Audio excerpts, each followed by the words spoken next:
Today I would like to discuss about how to compute the weighted average cost of capital and what do you mean by weighted average cost of capital. Weighted average cost of capital is the average cost of the cost of various sources of financing. It is also known as composite cost of capital or overall cost of capital. The computation of weighted average cost of capital is done by putting weights to the specific cost of capital in proportion of the various sources of funds to the total. The weights may be given either by using the book value or market value of the source. Weighted average cost of capital can be computed as follows. The digits X indicates the cost of specific sources of finance. The digit W indicates weights proportion of specific sources of finance.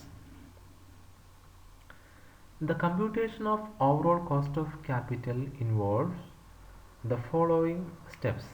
First one, assigning weights to specific cost. Second point, multiplying the cost of each of the sources by the appropriate weights. Third point, dividing the total weighted cost by the total weight. ഈ ക്വസ്റ്റ്യനിൽ നമുക്ക് തന്നിട്ടുണ്ട് book value വെയ്റ്റ്സും market value വെയ്റ്റ്സും നമുക്ക് തന്നിട്ടുണ്ട്. അതിനകത്ത് ക്വസ്റ്റ്യനിനകത്ത് equity share capital book value 1 lakh rupees, book value എന്ന് പറഞ്ഞാൽ ഒറിജിനൽ വാല്യൂ അല്ലെങ്കിൽ പർച്ചേസ് കോസ്റ്റ് ആണ്. മാർക്കറ്റ് വാല്യൂ 1,20,000 rupees ആണ്. റീറ്റെയിൻഡ് ഏർണിങ്സ് 25,000 ബുക്ക് വാല്യൂ ആണ്, മാർക്കറ്റ് വാല്യൂ തന്നിട്ടില്ല. Next preference share capital book value 25,000, market value 25,000 same ആണ്. Debenture book value 50,000 and market value 50,000. ഇതെല്ലാം long time sources ആണ്. Equity share ക്യാപിറ്റലും retained ഏർണിങ്സും preference ഷെയർസും ഡിബഞ്ചേഴ്സും എല്ലാം long time fund raising sources ആണ്. The after tax cost of different sources of finance is as follows. Equity share capital 12%, retained earnings 11%, preference share capital 10% and debentures 8%. ഇതിൻ്റെ different cost ആണ് അല്ലെങ്കിൽ return ആണ് നമുക്ക് question നമുക്ക് തന്നിട്ടുള്ളത്. Equity share capital 12%, retained ഏർണിങ്സിൻ്റെ return 11%, 11%, preference share capital 10%, debentures 8%. ഇങ്ങനെയാണ് നമുക്ക് തന്നിട്ടുള്ളത്. ഇനി നെക്സ്റ്റ് കിടക്കാം. ഇതാണ് ഇതിൻ്റെ answer. The solution computation of weighted average cost. നമുക്ക് ബുക്ക് വാല്യൂ വെയ്റ്റ്സ് നമുക്ക് തന്നിട്ടുണ്ട്, മാർക്കറ്റ് വാല്യൂ വെയ്റ്റ്സ് നമുക്ക് തന്നിട്ടുണ്ട്. അപ്പോൾ നമുക്ക് രണ്ടും കണ്ടുപിടിക്കണം. ബുക്ക് വാല്യൂ അനുസരിച്ച് ആൻസർ കണ്ടുപിടിക്കണം, മാർക്കറ്റ് വാല്യൂ അനുസരിച്ച് ആൻസർ കണ്ടുപിടിക്കണം. അതായത് വെയ്റ്റഡ് ആവറേജ് WACC, അതായത് weighted average cost of capital കണ്ടുപിടിക്കാനുള്ള equation sigma WX divide by sigma W.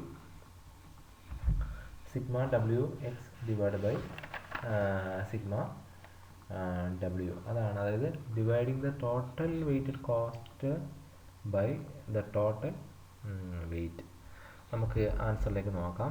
അത് book value weights according to book value weights the equity shares rupees 1 lakh rupees and proportion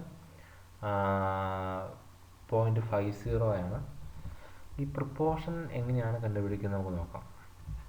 അതായത് ഈ ക്വസ്റ്റ്യനിലെ proportion നമുക്ക് 50 കിട്ടിയിരിക്കണേ.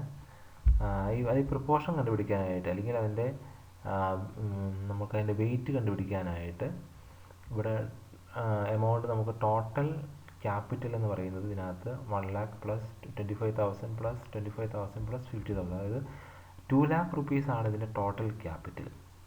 അപ്പോൾ നമുക്ക് എങ്ങനെ കണ്ടുപിടിക്കാമെന്ന് ചോദിച്ചു കഴിഞ്ഞാൽ പ്രൊപ്പോർഷൻ കണ്ടുപിടിക്കാനായിട്ട് ഇക്വിറ്റി ഷെയർസിൻ്റെ പ്രൊപ്പോർഷൻ, അതായത് equity the amount of equity share divide by the amount of the total capital, amount of total capital.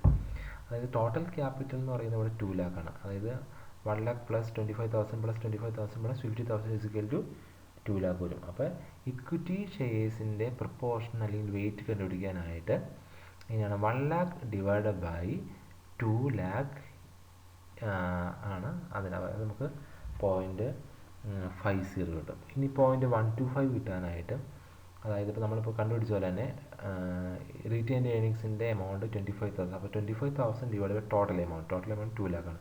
അപ്പോൾ 25,000 ഡിവൈഡ് ബൈ 2 lakh ആണ് 0.125. അതുപോലെ തന്നെ പ്രിഫറൻസ് ഷെയർസിൻ്റെയും വെയിറ്റ് അങ്ങനെ കണ്ടുപിടിക്കാം. ഡിബെഞ്ചേഴ്സിൻ്റെ 50,000 ഡിവൈഡ് ബൈ 2 lakh ആണ് 0.25. അതിൻ്റെ ടോട്ടൽ വെയിറ്റ്സ് ആണ് എന്താണ് ₹1 എന്ന് പറയുക. ടോട്ടൽ വെയിറ്റ് ആണ് അതിൻ്റെ 1 എന്ന് പറയുന്നത്. ഇനി കോസ്റ്റ് നമുക്ക് തന്നിട്ടുണ്ട് നമുക്ക്. അതായത് ഇക്വിറ്റി ഷെയർസിന് 12% ഡിവിഡൻഡ് കൊടുക്കണം. റീറ്റെയിൻഡ് ഏർണിങ്സിന് 11% ആണ് കൊടുക്കേണ്ടത് അതിൻ്റെ ഏർണിങ്സ്. പിന്നെ പ്രിഫറൻസ് ഷെയർസിന് 10% ഡിവിഡൻഡ്, ഡിബെഞ്ചേഴ്സിന് 8% ഇൻട്രസ്റ്റ് കൊടുക്കണം. ഇനി ഈ കോസ്റ്റും അല്ലെ എക്സും ഡബ്ല്യൂയും തമ്മിലുള്ള മൾട്ടിപ്ലിക്കേഷനാണ് weighted cost. W into X അത് വരുന്നത്. അതായത് 0.50 into 12 is equal to 6, 0.125 into 11 is equal to 1.375. Next one preference ഷെയർസിൻ്റെ weighted cost 0.125 into 10 is equal to 1.25. Next ഡിബെഞ്ചേഴ്സിൻ്റെ 0.25 ഇൻറ്റു 8 ഈസിക്കൽ ടു ₹2. ഇനി total weighted cost sigma W X. ഇതാണ് 10.625 ആണ്. അതാണ് ടോട്ടൽ വെയ്റ്റഡ് കോസ്റ്റ് എന്ന് പറയുന്നത്.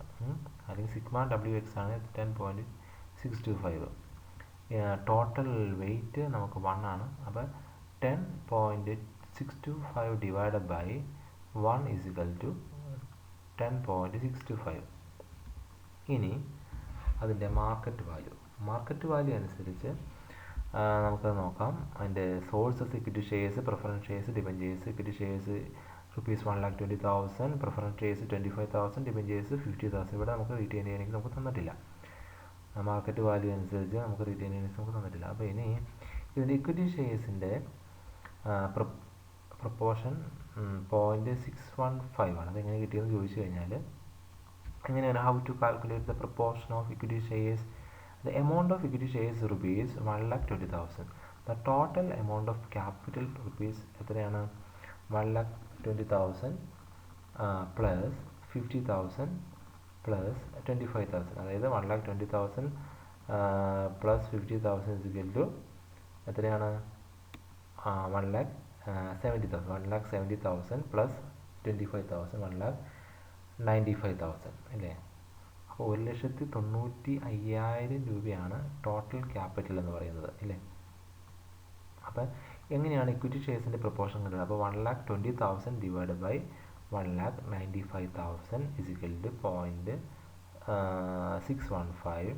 ഇനി 25,000 divide by 1,95,000 is equal to 0.128. Next 50,000 divide by 1,95,000 is equal to 0.256. പിന്നെ കോസ്റ്റ് നമുക്ക് തന്നിട്ടുണ്ട്. ഇക്വിറ്റി ഷെയർസിൻ്റെ 12%, പ്രിഫറൻസ് ഷെയർസിൻ്റെ 10%, ഡിബെഞ്ചേഴ്സിൻ്റെ 8%. Okay.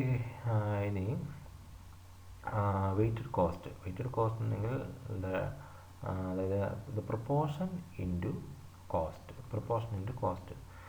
In the case of equity shares, the weighted cost of equity shares is equal to 0.615 into 12 is equal to 7.38. The weighted cost of preference shares is equal to 25,000 into 0.128. The weighted cost of the preference shares is equal to 0.128 into 10 is equal to 1.28. And the last debentures. The weighted cost of debentures is equal to the proportion and the cost, that is 0.256 into 8 is equal to 2.05. Next, the total weight is that sigma w is equal to 1. Weighted average cost of capital is equal to 10.71 divided by 1. 10.71 is that total weighted cost. Total weighted cost is equal to 10.71. 10.71 divided by 1 is equal to 10.7. This is the market value. അത് മറ്റേത് എന്താണ്, book original cost. അതായത് book value എന്ന് original കോസ്റ്റാണ്, അതിനകത്ത് വരുന്നത് market value ആണ് രണ്ടാമത് തന്നിട്ടുള്ളത്. ഇതിങ്ങനെയാണ് വെയ്റ്റഡ് ആവറേജ് കോസ്റ്റ് നമുക്ക് കണ്ടുപിടിക്കേണ്ടത്. ഇത് എക്സാമിന് വരും, ഇമ്പോർട്ടൻ്റ് ആണ്. അപ്പോൾ എല്ലാവരും നന്നായിട്ട് പഠിക്കുക. Okay, thank you.